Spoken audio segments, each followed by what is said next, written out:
Hello, guys, and welcome to the very first ever Sam2Podcast. This is very strange now we're here, but I am here. My name is Sam. His name is Sam. How are you doing, Sam? I'm fantastic. How are you? Very good. Oh, I'm all here for this, mate. I am here for this. Oh, I know we've been talking about this a while, and it's nice to actually We have. get it It's been a long, started. long time in the making. Yeah, It's quite, as I said, it feels quite strange now we're actually here doing it. it does. It But feels very strange. Yeah, it's very strange, but it's a big moment. This is a big moment. this is going to go down in So, yeah, history. it will go down, hopefully, it'll go down in history, in the right side of history. But yes, welcome to the first episode, guys. This podcast, if you are a fan of sport, specifically football, and also just of having a good time, we're all about having fun here. Yeah, That's what it is. we're all about the We're, vibes. we're trying to create a space where you can just enjoy, and we can connect as a group of people, and hopefully we all enjoy it. Yeah, It'll mostly be sport based, I think, is the way we go about it. mainly football.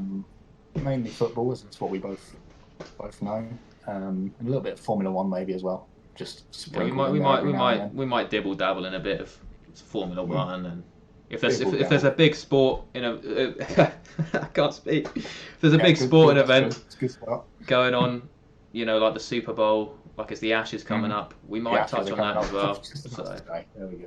yeah. You are the big cricket guy out of us two, so you. Oh, I am. you, I you am the can lead resident that cricket nation's guy.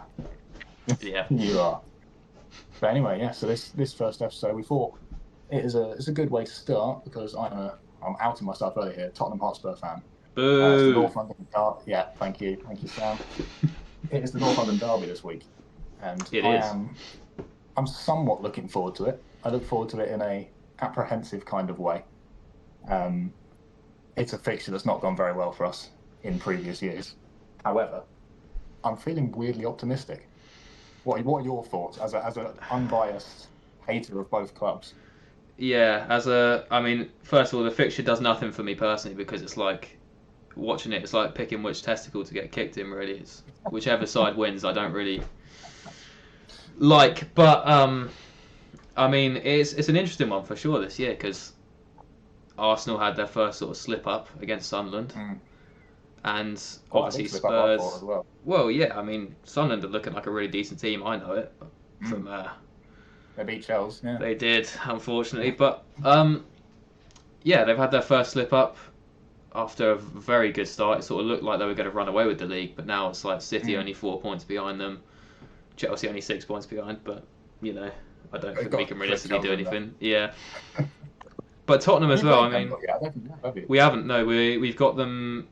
We've got Burnley this weekend, and then next weekend we got them. So that's a big one. We'll be talking about that on the next episode. Oh, we certainly will. We certainly will. I can feel a cheeky little combined 11 coming on there. Oh, definitely, yeah.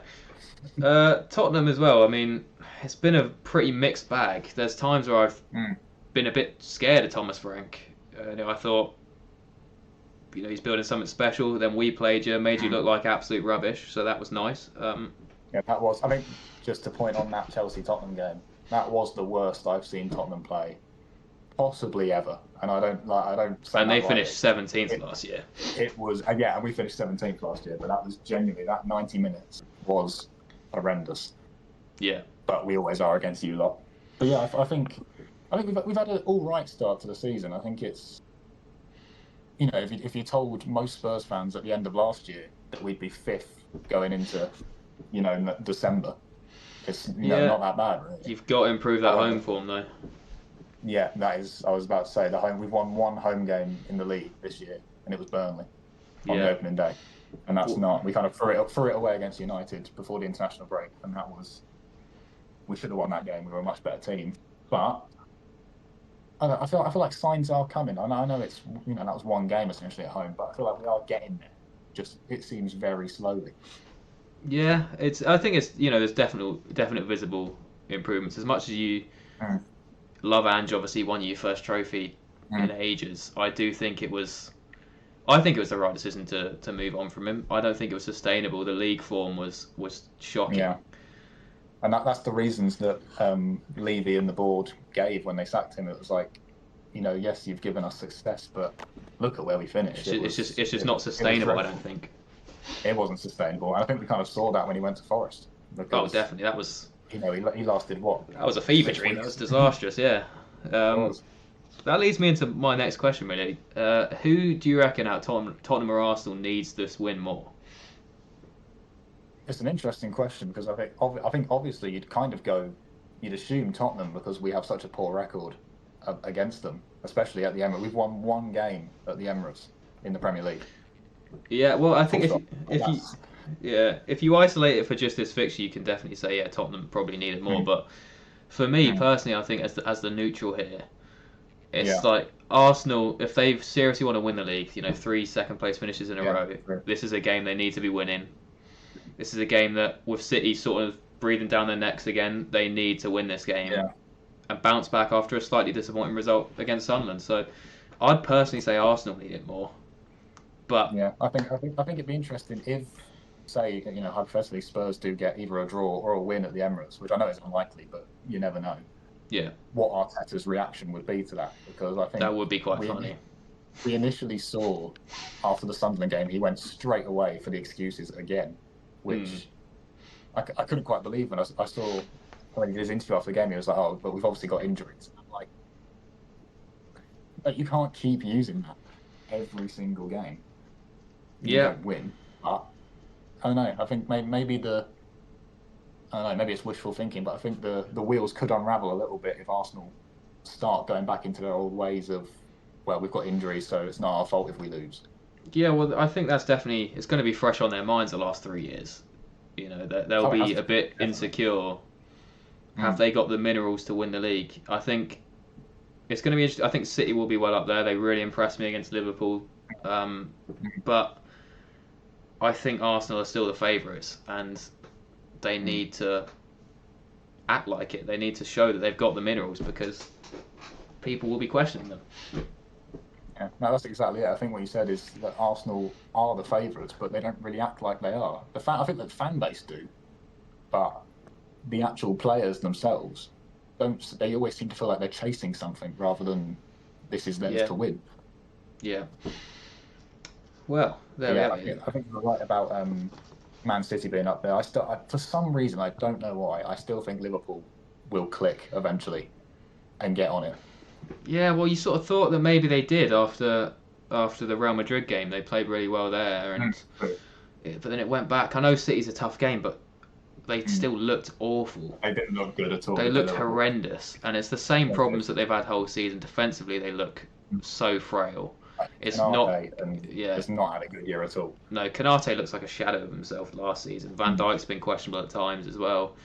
And then you've got the new signings. I mean, Ekitike, you can't say he's not worked. He's been the best of the lot. But he's been great. Florian Wirtz, I mean... Yeah, the less said about Wirtz, the better. But... Yeah, I still think he's a quality player, but I'm a bit baffled as to how badly it's gone.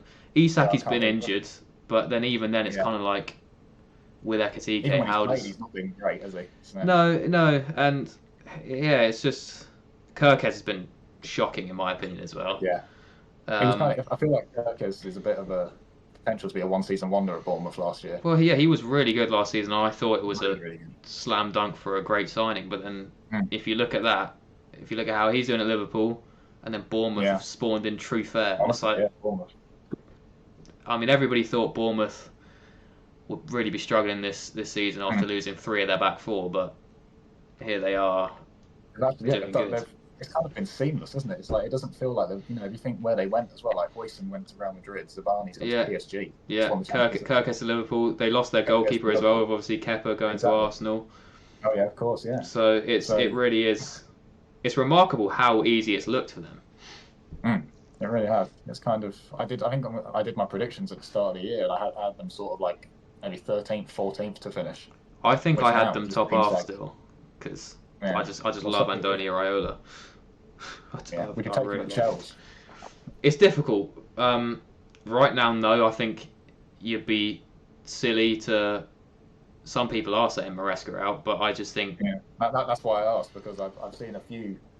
I think weirdly people are seeming to turn on Maresca a little bit. Yeah, well, it's like it's one bad result, and then the same people go, see, that's why. It's like we'll win 5 games, we'll lose 1, and then people go, that's why it should be Maresca out. It's like, it's not Maresca's fault. If you look at it, we've had defensive issues this season. He wanted another centre back. He was openly in the media crying for another centre back, and the board said no. That's not his fault. And I think he has enough pedigree in it. He's done enough last season, getting top 4, winning 2 trophies. You can question the standard of those 2 trophies, but you can only win the competitions you're in. You can only beat who's in front of you. We won those competitions. Exactly. He has enough credit in the bank, in my opinion. Yeah, you say people talk down about the Conference League, but I remember Spurs being in the Conference League and we got grouped. Yeah. I don't think people remember that enough. Exactly. It doesn't get mentioned nearly enough, even as a Spurs fan. I think that is dreadful.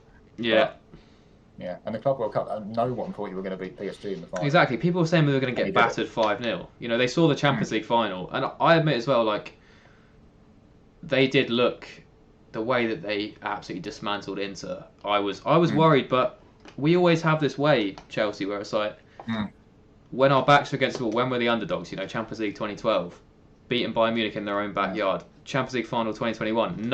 All the pundits were saying City were going to win. That's very true. Yeah. Whenever we're sort of backs against the wall, whenever we're the underdogs, that's when we play our best, I think. Yeah, that's a very good point, actually. I think it's just a historic Chelsea thing, isn't it? I think you said look back all the way to 2012. Yeah. It's always been a thing. If you're the underdogs, you're going to have a good time, I think. Yeah. Maybe Arsenal need to kind of accept that kind of way as well. They want to be an underdog. Well, the problem is they're not the underdogs anymore. The year 22-23, they sort of came out of nowhere, leading the way, and it's like, wow, this is an underdog story. And we had Rory Talks Football saying it's better than the Leicester City season. Still can't believe that, Tony. Yeah, still can't believe that. But that was sort of their chance to be the underdog and win the league. Yeah. Now, after that, they were expected to be good. And then after 3 seasons of finishing second, it's like they can't be underdogs anymore. Because now the limelight is on them. It's like you have to win it. Yeah, I think that first year as well, people say a lot about Arsenal bottling the league. I think that first year is the only one they truly bottled. I think. Yeah, definitely. I mean, you could say 23, 24. You can look at it in so many ways. Like the game that always sticks out in my head is when they played Man City, sat back, got a 0-0 draw, and then they were celebrating it. It's like if you just went out and won that game, you would have won the league. Yeah. That's a very good point. But you can't win leagues by playing like that, in my opinion. You need to try and win those games. Yeah, and it's fair. At the end of that season for Arsenal, they were near perfect. There was that game and the Villa game where Ollie Watkins scored. Yeah. At the Emirates, they were the only two where it was like they dropped points, but it was those 2 games that cost them in the end. Yeah. All right, as a resident Tottenham fan, I've got a little quiz for you. Can you name me the top 10 North London derby goal scorers? For both teams, obviously. Of course, right. Is this ever or Premier League? By the looks of it, it's just Premier League from the answers I've got here. Unless it is ever and it just doesn't include any of the old guys. Right. That makes it easier for me, hopefully. Yep. I'm going to start. I'm assuming number 1, well, I'm fairly certain number 1 is Harry Kane. You would be correct with that. Number 1 is Harry Kane. And I'm also going to assume that Heung-min Son is up there pretty high as well. Son is in at 3rd, yes. Good start. Okay. It's actually higher than I thought. I would say who's sorry, just in second. Whoever's in second, it's an out there one, or it didn't. I didn't think it'd be this high. I mean, maybe as a Tottenham fan, you would have. Interesting. But anyway. So I've got Kane and Son. I mean, the next answer that comes to mind is Thierry Henry. Thierry Henry is 6th. Yes, 6, 7, 8, 9, and 10 are all tied on the same number of goals, which is 5. Ooh. Okay, 5. That's quite a low bar, actually. 5. That is, yeah. Well, there's one player who I definitely know played for both teams, which is Emmanuel Adebayor. He is 2nd, yeah. Nice. I suppose, that. Oh my! I didn't write it down. It's like lots of goals. I'll put it on the screen now. Editing me will put it on the screen. Lots of goals. I suppose, I didn't think that he played for both teams, so he must be high. Yeah, I remember him. I remember him playing for Spurs when I was very young, and obviously everyone remembers the Man City celebration goal against Arsenal. Yep. That he did. Right. Who else could we have? Ooh, I'm going to go for... I don't know if this is right, actually. I'm going to go for Robbie Keane. Not on there. Robbie Keane is not on there. How many lives do I get? 3. Yeah, we'll say that's strike 1. You got 2 lives left. Cool. There's got to be lots more Arsenal players, isn't there? Let's go for Dennis Bergkamp. No, Dennis. I would have thought he was on there, but Dennis Bergkamp is not on there. This is not going well. Like 5 was the lowest, right? 5 is the lowest, and it's 6, 7, 8, 9, 10 are all on 5. So I just can't believe players like that got less than 5. Right. Let's think. Unless my very quick Google search lied to me, but it wouldn't do that. I'm gonna go with Jermaine Defoe. Jermaine Defoe is not on there. I've not done well there. I've only got 4. I'll give you a bonus life because it's the first episode. I'm feeling generous. You can have a bonus life. Thank you so much. No, it's now embarrassing if I get this wrong. This one. Yeah, I've given you an extra life. If you get this wrong, we'll have to cancel the podcast. Oh, don't say that. So I've got 1, 2, and 3. Right, I got Kane Adebayor. You've got Kane Adebayor, Heung-min Son, and Henry. And Omri, yeah. 2 players higher than Thierry Henry. I've got one. I just remember this guy used to score against us all the time. Theo Walcott. Theo Walcott is also on 5, yes. Come on.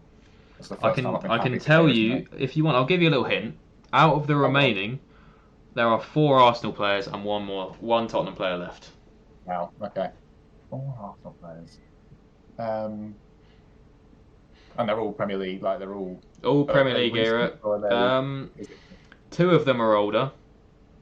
Okay. And then there's 2, including the Tottenham player, that are sort of our era. Okay. Well, one of Tottenham the Tottenham players definitely our era. The other Arsenal players a little bit before we saw the end of him. Okay. Okay. You should be able to get the Tottenham player. Don't say that. Come on. You should be able to. I feel like you'll be kicking yourself if you don't get this. Yeah. From our era, yeah.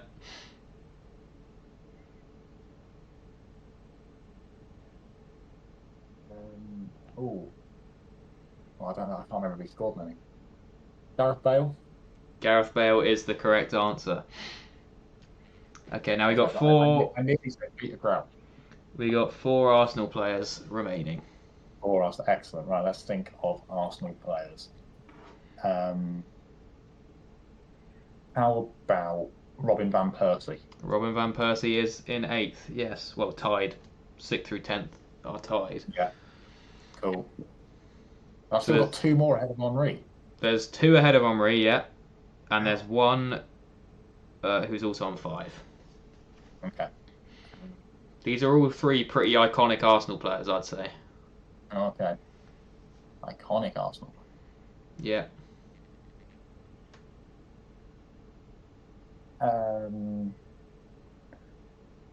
Ian Wright. Ian Wright is one of them, yeah. He is in 5th. Nice. So 2 more Arsenal players. 1 above Ian Wright. 1 above Ian Wright. I've already said Bergkamp. Same era. Robert Pires. Yep. Oh, he's cooking now. And there's one more. 5 goals. Iconic 5 Arsenal goals. player. Iconic Premier League player. Okay.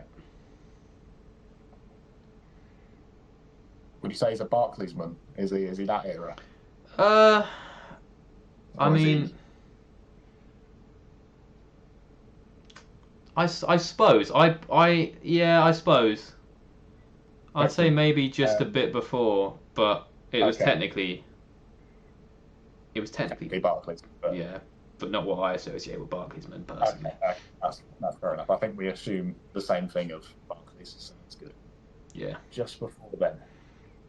Part of the same teams as some of these players. As like Pires and... As Pires. Am I being really stupid? Is this... He's quite a key figure of this team, that's all I'll say.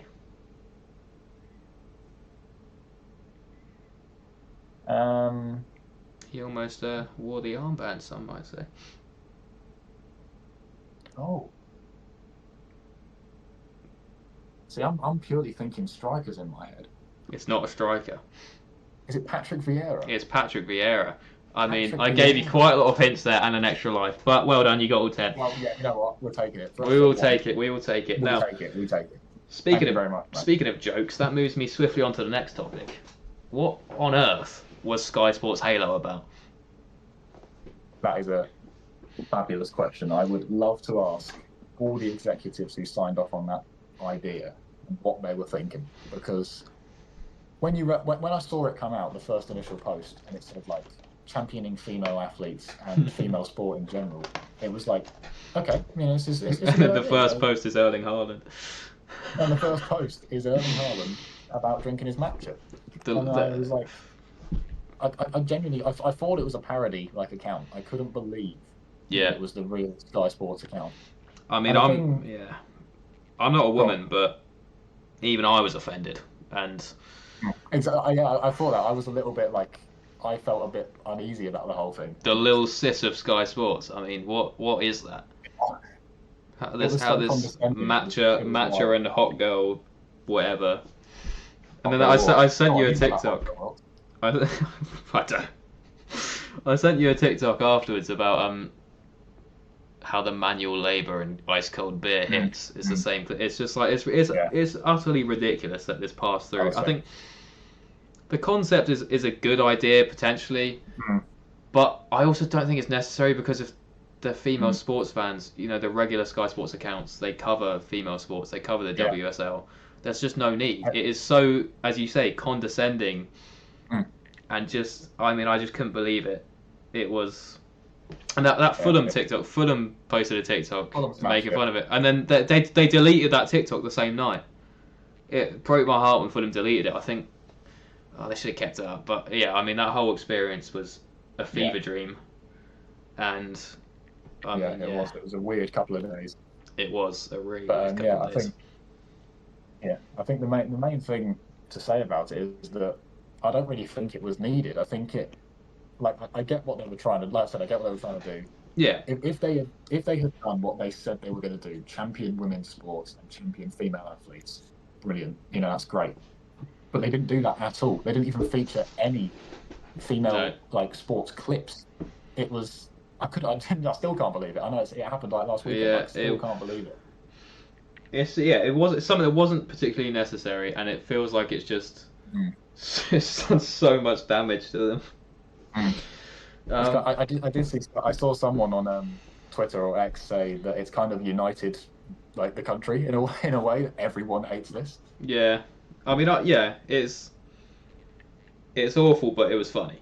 I found it funny personally. It was I will look back at it in like years gone by and be like, do you remember when that happened for those? It's like the Super League. I don't think it's as significant as the Super League, but that period is like it's not that same level, but it's There was just the impending doom of football as we love it just falling apart, and that's what united everyone. And then like football Twitter during that period was so funny. Exactly.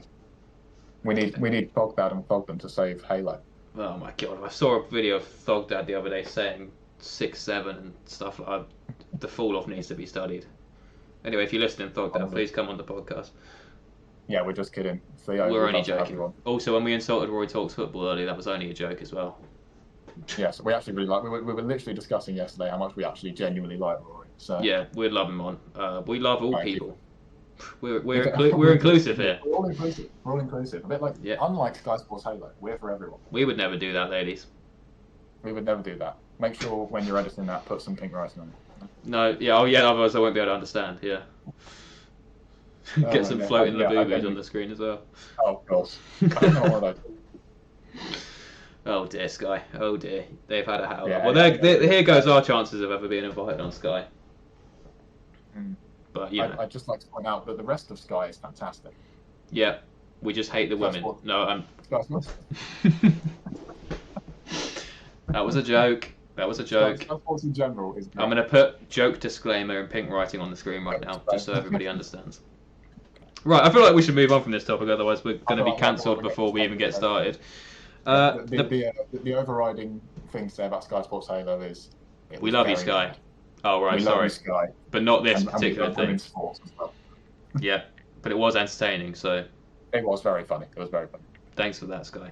Now, the Premier League returns this weekend after a international break. Thank God for that. Yeah, no more international breaks this year, and it's a pretty intense run until Christmas. Now I've got some Premier League predictions noted down. I think this is a segment we're going to do each week, just a fun little predict the games. I've also done scores because I'm just just detailed. I'll do it. I'll do it on top of my head. You do it on the top of your head. Okay. Starting the weekend off with Burnley versus Chelsea. Bit nervy. I think our next 3 games are Burnley, Barcelona, and then we've got Arsenal. I think the game we're most likely to lose is Burnley. Nevertheless, I've gone for a 2-1 Chelsea win. I think we'll make it difficult, but we'll get the job done. And yeah, what do you think? Yeah, I think Tottenham have played Chelsea and Burnley this season, both at home. And obviously, it makes sense to say that Chelsea gave us a much harder game, but Burnley were awful. They weren't good. I mean, Chelsea were... Obviously, that was the first game of the season. They've improved. But, Chelsea would just be too strong. I'm going to go for a 2-0 Chelsea win. Yeah, I don't think we're going to blow them away. I think... It'd be a scrappy 2-0 win. Yeah, I put 2-1 because I just don't... We're questionable defensively. You don't like Bob Sanchez to keep clean sheet. It's not even Bob Sanchez at the minute. I think Bob's been playing all right the last couple of games. To be fair to him, actually. I shouldn't talk bad about Bob Sanchez. It's just we have so many defensive changes. We switch off in games that we're in front of. I think. Yeah. I could easily see Burnley scoring, especially what's his name up front, the Dutch fella. Lemming. Yes. He's been doing pretty good recently. He's got a couple games. He scored against Wolves the other week. Yeah, and he scored just before the international break as well, I think.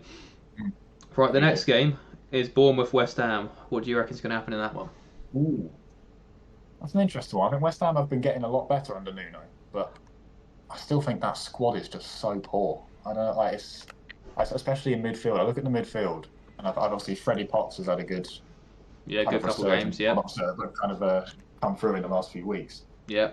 But he's very, very young and inexperienced. I don't think he can do it by himself. I think Souček's obviously he's getting on a bit, but West Ham are getting there. They are getting there, and Bournemouth have kind of started to slow down a little bit in the last few weeks. Obviously got hammered by Aston Villa? It was Aston Villa. Yeah. So I'm going to go for a score draw. I'm going to go 1-1. Yeah, I think, as you say, West Ham, they've been slightly on the up. They've back-to-back wins in the Premier League. Freddie Potts, as you say, been very impressed with him. But as you say, their squad still lacks quality. That being said, you can definitely give Nuno credit because it's like watching them a couple weeks ago. It was like they look hopeless, and now all of a sudden they've got a decent gap to Wolves. Wolves are serious struggle. They're as good as gone, I think, really. And they're really close to actually coming out the relegation zone. That being said, I think Bournemouth, although they've had back-to-back losses themselves, I just think they're a better side, and I'm going 2-0 Bournemouth. Yeah, and they are. I don't think that's up for debate, really. Yeah, they're a much better side. Yeah. Back-to-back losses, I don't see it, becoming a bigger issue. This is a nice game for them to sort of get back into form. So I think a 2-0 Bournemouth win. Yeah, no, you're a fan of Iraola, you've already said. I love Andoni Iraola. If you're listening, please come on the podcast. Come on the pod. Well, and I've also got... No, we won't pitch the bacon show yet. We've got to hold that. Stay tuned. Brighton-Brentford next. That is a very interesting game. 2 words. Michael Coyote. What a throw that man has on. His long throw-ins get me feeling some type of way. They are. They get me feeling terrified because we cannot defend long throws. Igor Thiago as well. He's been really impressive. I will be honest. I put Brentford going down. I thought they lost their manager. I did as well. Yeah. I thought Keith Andrews wouldn't be very good. He was a set piece coach or something like that before. And they lost Mbuemo. They lost Wissa. I thought they lost Thomas Frank. They lost Thomas Frank. Yeah, exactly. And I thought they would really, really struggle. But Thiago's been brilliant. Michael Coyote's long throw is sort of revolutionised the game. Damsgaard's had a really good year as well. I've been impressed with Jordan Henderson as well, I must say. Jordan Henderson was brilliant against us. Brighton as well, they've got some good players. That's all I have to say about Brighton. I don't like Brighton. Yeah, I was going to say, I mean, you're just going to take all their players anyway, right? That's how it works. I'm like, Carlos Baleba, come on over, mate. Is he next in the chopping block, is he, for Chelsea? I mean, I don't think we're actually going to get him because it's like... You've got Caicedo. Yeah, we don't need him, but I do really like the look of him. But yeah, I've gone for a 2-2 draw for this one. Oh, nice. Just as you were talking, I was thinking... But Brighton, I think the best player for Brighton this year has been Danny Welbeck, like comfortable. Oh, he's been unbelievable, and I hate him. I don't hate him, but he just always scores against us. Taking him to the World Cup next year if he carries on like this. I know he's not played for England for God knows how many years, but when you think about the lack of options after Harry Kane, Welbeck's been on fire this year. Well, yeah, I mean Ollie Watkins has slowed down recently as well. Dom Solanke's been injured. Been injured. He could even start for Spurs now. Yeah, you got Ivan Toney in Saudi, so I think if he carries on, I back that. I think he's on track to have his best goal scoring year, probably Danny Welbeck. He is. Yes.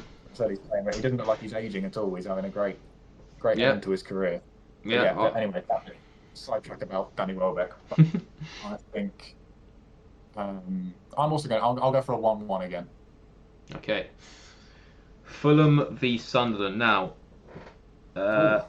this is an interesting one. Obviously, Sunderland have had a really sort of fantastic start. There's no other word for it to the season. Whereas Fulham have been a bit underwhelming. I did think Fulham would struggle. They've not really. Were quite static in the transfer market for the majority of the window. One thing I'll say about Fulham that I've liked this year is Josh King. I think he's serious. Yeah, he does. He does look good. Yeah, he does. Obviously, he's only 18, 19 years old. He can't do it by himself. Yeah. Well, I think So Fulham, they've only the last 5 games they've won 1, lost 4, so they are in dreadful form at the minute. Yeah. That being said, I think the win was the last game they played before the international break, and Sunderland is yeah. Well, that's no, we played Wolves, so I don't know. Maybe it wasn't the one before. Anyway. No, you did. Yeah. Whereas Sunderland, they've not lost in their last 4 games, so they're really building some momentum. Including in those 4 games, there was a result against us, against Arsenal. The Arsenal one, of course, yeah. Yeah, so they're really sort of building momentum. They look like a good side. I thought Sunderland would be good, but I'm saying this, and I'm actually going against everything I'm saying. I'm going for a 2-1 Fulham win. Because Sunderland, although they've had a good start and it looks as though they're a better side than Fulham this year, it's not as simple as Sunderland aren't just going to be flawless.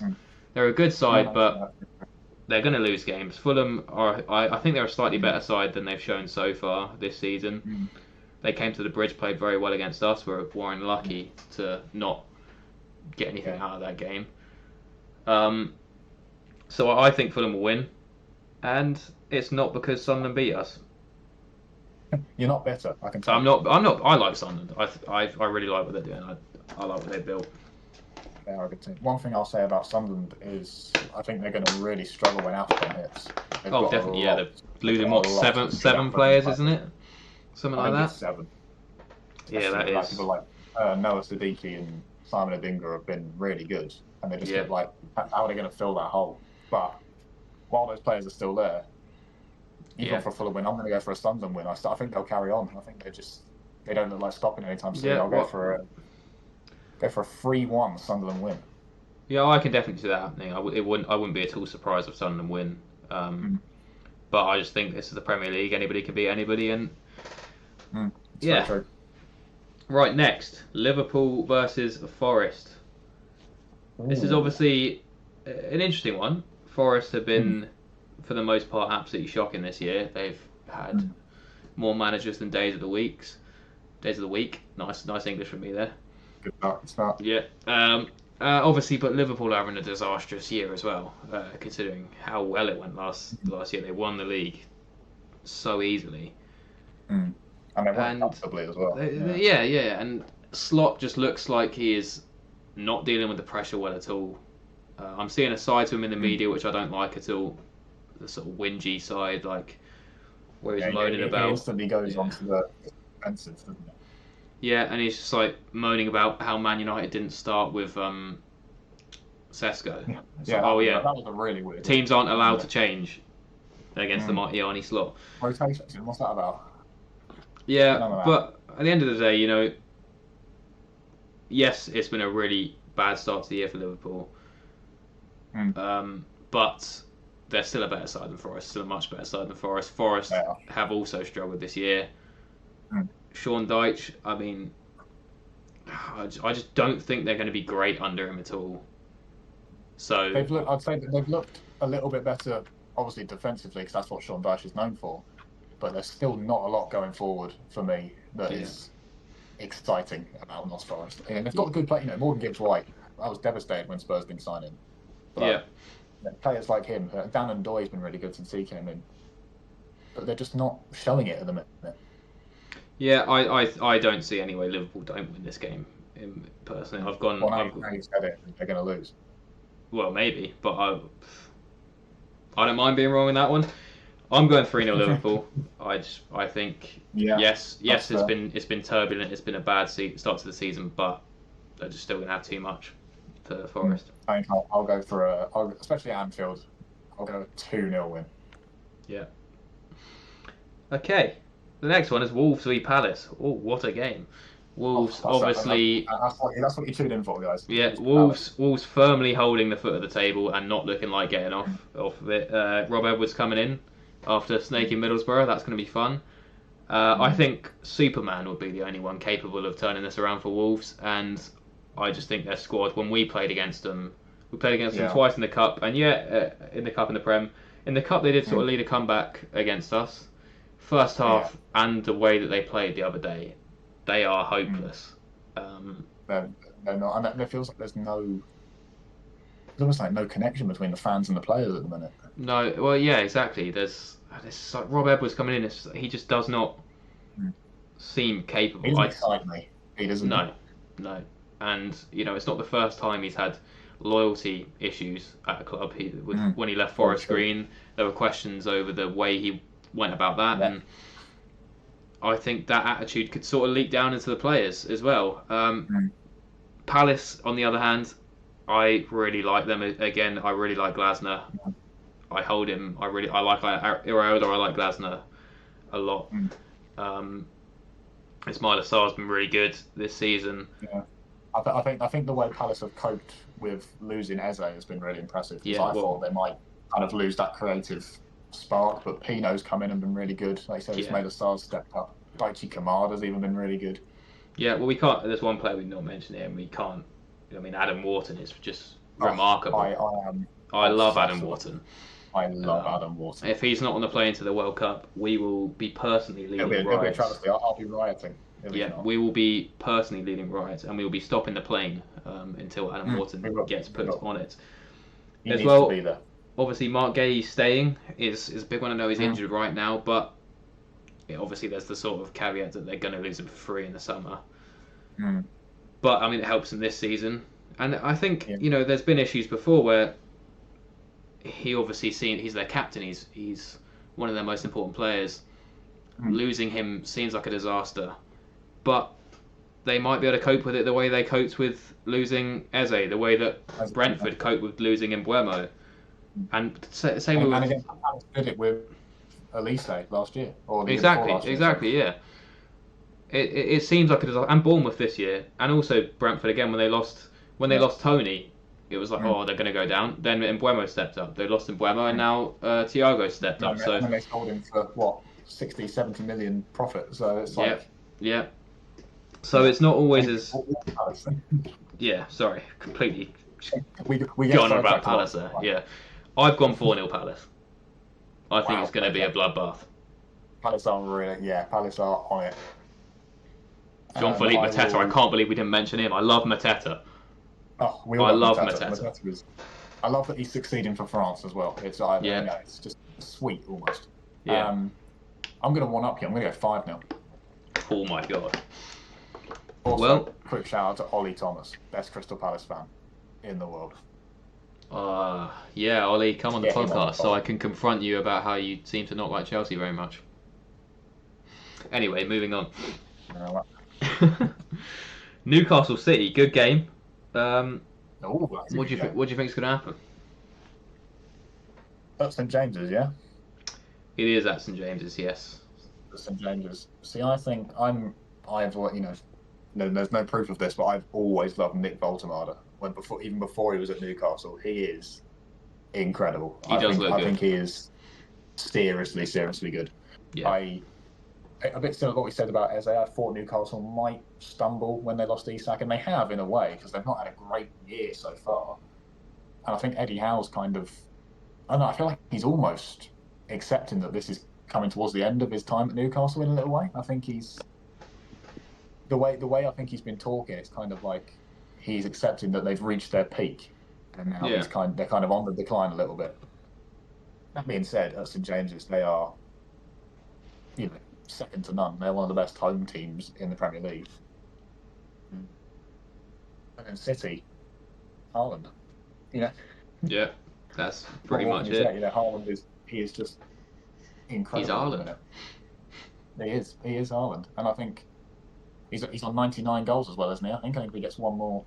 Yes, he is. 99 goals. Yeah. I think. I know I was going to talk about Donnarumma, but he had a stinker for Italy yesterday against Norway. Oh God, yeah, he did, didn't he? But I think in the Premier League, he's been all right. I think he's been. He's been. Okay. Yeah, he's been good. I wouldn't say he's been dramatically better than Ederson was in the last few years, but Ederson's quite a good goalkeeper. So I don't, it's not a massive upgrade. It's not a massive downgrade in my eyes. I think it will be a massive upgrade in the end. I think Ederson, year by year, I think was declining as a shot stopper. There's no question he's great with his feet, and I think he is. He's been a good goalkeeper for them. He served them really well, won countless trophies. But I do think it was time for a change. I feel sorry for James Trafford, but when Donnarumma is available after the year he had with PSG, I think it will be an upgrade, and I think it's good. I think Trafford kind of was hurt by the Tottenham game. Spurs won 2-0 at the Etihad, and Trafford made a big mistake for the second goal. Yeah. And I think they kind of never looked back after that. I don't think he might not have even played. Maybe. I think even then they were still looking to get Donnarumma pretty much straight when he came through the door. I feel for him, but yeah. Anyway, what's your score prediction? You haven't said. I'm going to go 2-1 City. I think it'll be really close. It might go a similar sort of way to the Arsenal-Newcastle game that happened when Gabriel scored the winner. Yeah. I think Newcastle, they might even go in front, but then I think City would. At the minute they seem to find a way, which is what the great City teams under Pep Guardiola have done. I think they will win 2-1. Well, I think Newcastle. I would say they've had a very disappointing start to the season. They're down. They're at the minute in a relegation scrap. They won't be by the end of the season, but they won't. Going back to Eddie Howe, I mean, when they appointed him, I was sort of like, oh, okay.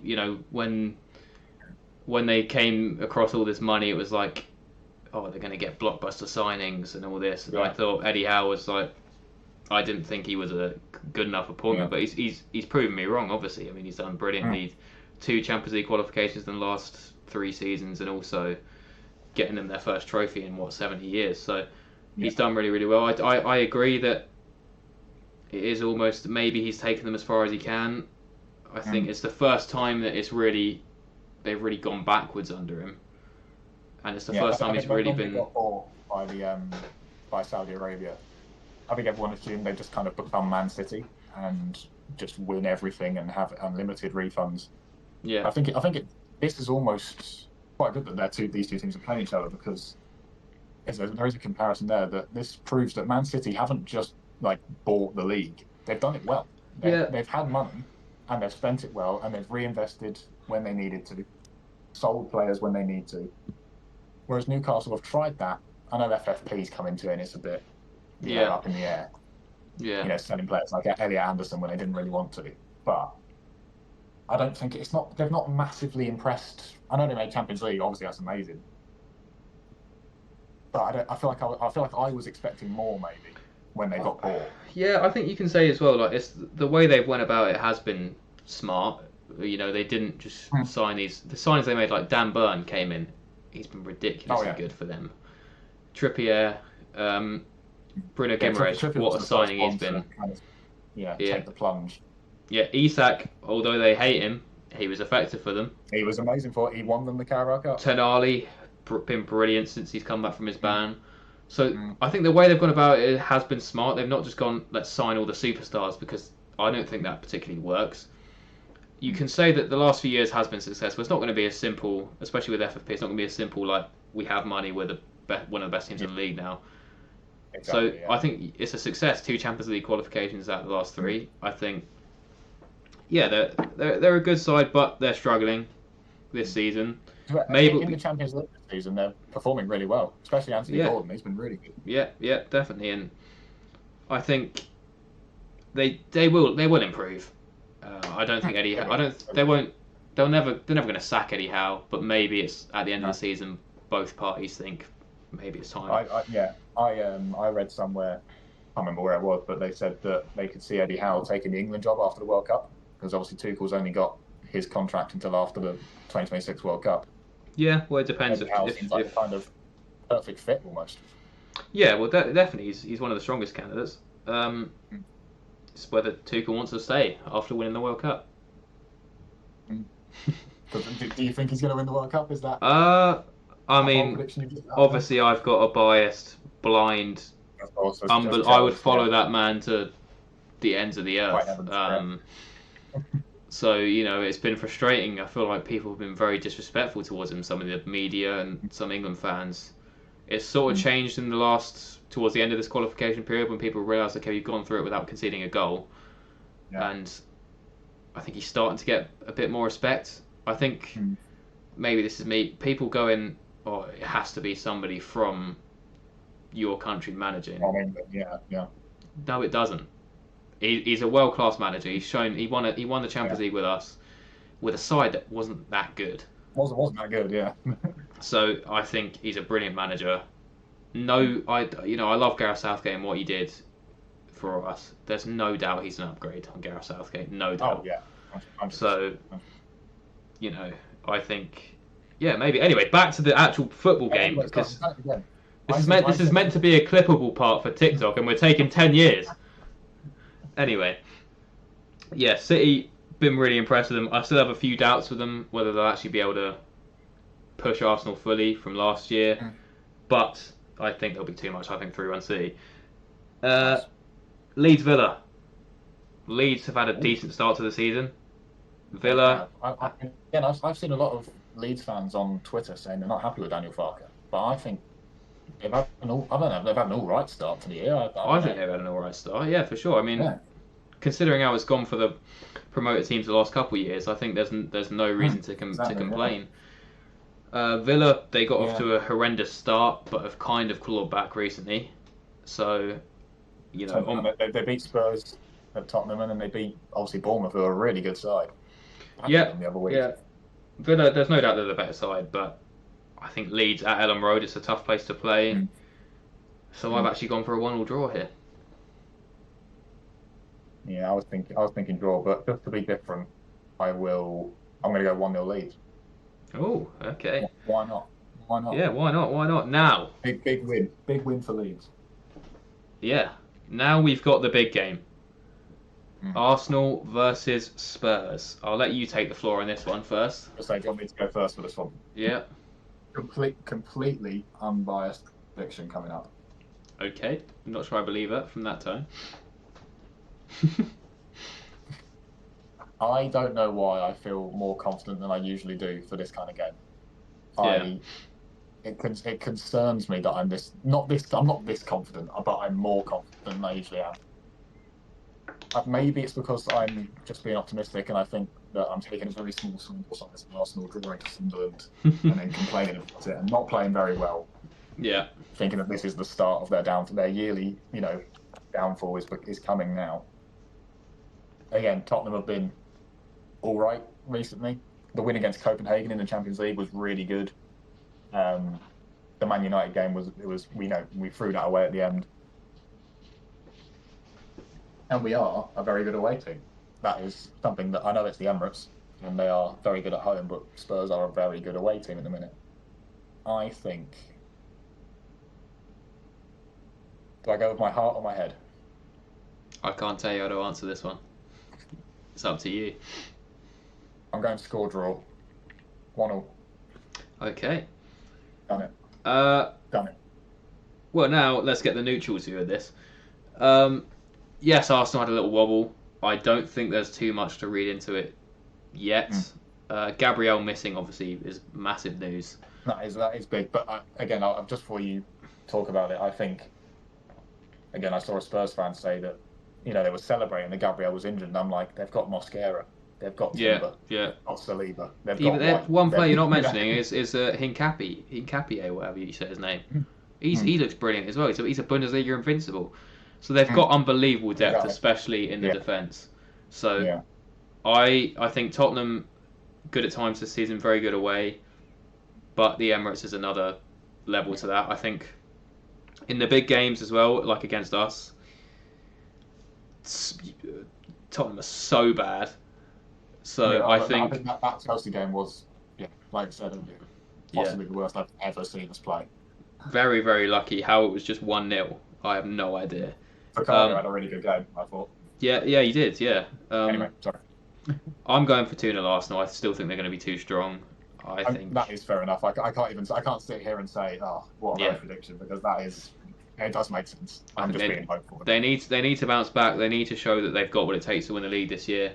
And I think this is almost, if you had them pick a game that they would want to be the next game, I think they would pick something like the North London derby, because they're quite good at winning it. You don't have to tell me that. You don't have to tell me that. Right, the last game of the weekend. Then these predictions have gone on way too long. You're going to have a lot of fun making clips out of these. I'm going to love it. Tomorrow I'm going to have so much fun. So much fun. Man United v Everton. Quite a good game. Everton have been a little bit. Yeah. I watch them sometimes and I like them, but then sometimes it's a bit similar with Man United. I think. Yeah, sure. People are getting maybe a little bit carried away. I don't think they're that good still. I think the main issue with Everton is up front. Both Beto and Tierno Barry are. They are hogwash. They are awful. They are horrendous. You got the three behind them: Grealish, Dewsbury, and Njai. Oh. But then the person up front is not, a beneficiary of all that amazing talent behind. Yeah. But yeah, like I said, Man United, I read today that Cesco's out for a couple of weeks, so I don't think he'll be available. But yeah, I think United, they're definitely better than they were. Well, it's not hard. That Liverpool game a couple of weeks ago really has kind of just like flicked a switch. They look like a completely different team. But like you said, I feel they're not quite there yet. I think there's still moments where I'm like, this system especially isn't right. Yeah, I think it's a flawed system for sure. Yeah. But they seem to be buying into it a little bit more this season than they did last year, which I guess is that's all Amorim wants. He wants them to try, and that's they seem to be doing it. Yeah, I still think they're not quite there yet. It's as you said, the system for me just isn't a sustainable one for actual success. I think they're obviously, you look at the players they have, they're better than where they were last season. Yeah. So I don't think it's that surprising that they're doing better than they were last season, but I still think the system is flawed. I don't think Ruben Amorim's the right man. Everton, as I've said, I don't know how to feel with them. I think this is a game where I think Njai is brilliant. I really like watching him and Njai play football. I think this is the sort of game where he will really sort of grab it by the scruff of the neck and have a good one. That being said, do Everton have enough, as you said, with the strikers, and are they great defensively? Do they have enough to win this? I don't think so. I've gone for a 2-2 draw. Yeah, I was thinking draw as you were speaking as well. I think, it's kind of, they are quite similar teams in a way. I think that they have quality in places, both teams. I mean, especially in goal for Everton at the minute. Jordan Pickford is having a great year. Yeah, it's what we want in a World Cup, yeah. Yeah, exactly. And United's new keeper, Lamans, I'll be honest, didn't have a clue who he was when he signed. I had no idea who he was, but he looks pretty good. I think he looks amazing. I still think I need to see him a little bit more because I think they were just their standards were so dropped by the other two. Yeah, I saw when he made his debut and he like collected a cross and the whole stadium cheered. Yeah, and it was like, this shouldn't be the standard, especially for Man United. This shouldn't be the standard. Yeah. But yeah, I do agree. I'm going to go 1-1 draw just to be slightly different to you. Okay, well there we have it. Those are our Premier League predictions for the weekend. Let us know if you disagree, which I'm sure a lot of you do. I don't know how these are going to work out. I don't know how these are going to work out as clips. I'm going to leave that for you. Because. Yeah. Anyway. I'll figure it out. I'm going to figure it out tomorrow. Yeah. Right. Now we're on to the fun segment. I hope you've studied for this. I hope you've prepared. Segment that we're going to be doing every week until we run out of ideas. It's FIFA Banger of the Week. Now, we grew up, as I'm sure a lot of you listening did, playing FIFA. Just the nostalgia when you're playing career mode or Ultimate Team or whatever you're doing, and just a banger comes on, and you hear it sometimes on TikTok now, and it just takes you back to your childhood, and it's lovely. So we thought, why can't we bring you back to your childhood every week by putting in some submissions of what we think is the FIFA Banger of the Week. Now, we're both going to submit one, and we're going to talk it out and say which one is the best. Now, I'll go first here. Okay. I've submitted an obscure... Well, it's not an obscure one, it's a banger, but I was just thinking back to my childhood, what's one that I quite liked. I've gone for Walk by Quabs, which obviously featured on FIFA 15. I feel like that's a strong start. That's a very strong start. Did you say it was FIFA 15, did you say? FIFA 15, yes. 11 years ago. Don't even tell me about it. Wow. But yeah, that's a solid entry to start with. Yeah, right. What's your FIFA Banger of the Week? I went for Anyway by Hunter. FIFA 17, I think it was. Oh, yeah. FIFA 17, I mean, that's what a period to be alive. It screamed, that game, FIFA 17, I think is possibly my favourite game ever. I think it is. It was really, really good, yeah. I think that even just the colour scheme of the, like, graphics, the yellow. Ultimate Team was really good that year. Even having Marco Reus on the cover, a slightly different, obscure player. Before we had Ronaldo's, we had Messi's. Having Jordan Henderson, of course, all these world-class players. Then having Marco Reus, a slightly more out there option. I feel even that it just sets it apart from other games, it was a brilliant game. Yeah, we've got to discuss our favourite FIFAs on a different episode. But anyway, the reason I picked Anyway by Hunter is almost because I follow him on TikTok actually, and he's very active with his like any edit of FIFA that has like his song on it. He's always in the comments like, "Oh, this is brilliant! Thanks for using my song."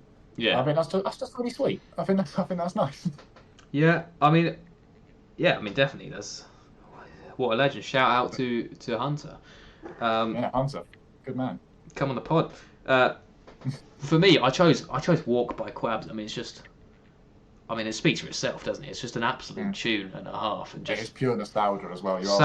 Sat playing career. I remember me and my brother quite liked it. I don't know why, but we just did. Well, I know why, because it's a great song. I know why, because it's a banger. It's a freaking banger. But I just like whenever I hear it, I get like chills almost. And for me personally, I think you've had a good submission there, but I think I would personally go with my choice. Would you take your? I would take the one that I picked personally. That is surprising. Yeah, if you guys, you'll see this, and if you could vote, whose you think is best. I personally think it's me. Sam obviously thinks it's him. I'm not surprised. Yeah, well, yes, that is FIFA Bang of the Week. Come back next week. Now, obviously, we've spent this whole podcast talking about football, and we did mention at the start we are quite interested in a lot of other sports. So we're just going to touch on very briefly the F1 season, because obviously it's Vegas this weekend. It's an unbelievably interesting season. Norris seems to be potentially starting to run away with it a little bit. Piastri needs to get his head back in the game. All you people going McLaren are sabotaging. Grow up. Come on. I Well, know we're on without any of TikTok, that. so I've probably just screwed us over by saying that. But grow up. Get your act together. They're not sabotaging him. Anyway, uh, yeah, we got Vegas, which is exciting. 4 a.m. Can't wait for that. Oh yeah, I'm going to be up. Can't wait. It feels with Norris, people are saying, has he got one hand on it? It's a nervy time for him. Because it's sort of like he does have a commanding lead, but it's like there's still time and there's still plenty of points left on the table on the table for him to slip up a little bit. It's still there. Yeah. I think Verstappen is out of it now. It's between the two feels like a McLarens. bit of even for as great a driver he is. It's nothing against him. He's remarkable, and I think there's an argument, even with one of the McLarens winning the championship, there's an argument for him being driver of the year, just how brilliantly he's been able to drag that Red Bull up. So yeah, I think Verstappen's it's between the two McLarens now, which it has been for the most of the year. We didn't think Verstappen was going to be able to stay in there. Kind of came through kind of halfway through and thought, and everyone was like, maybe if there's a slip up from the other two, he could get involved.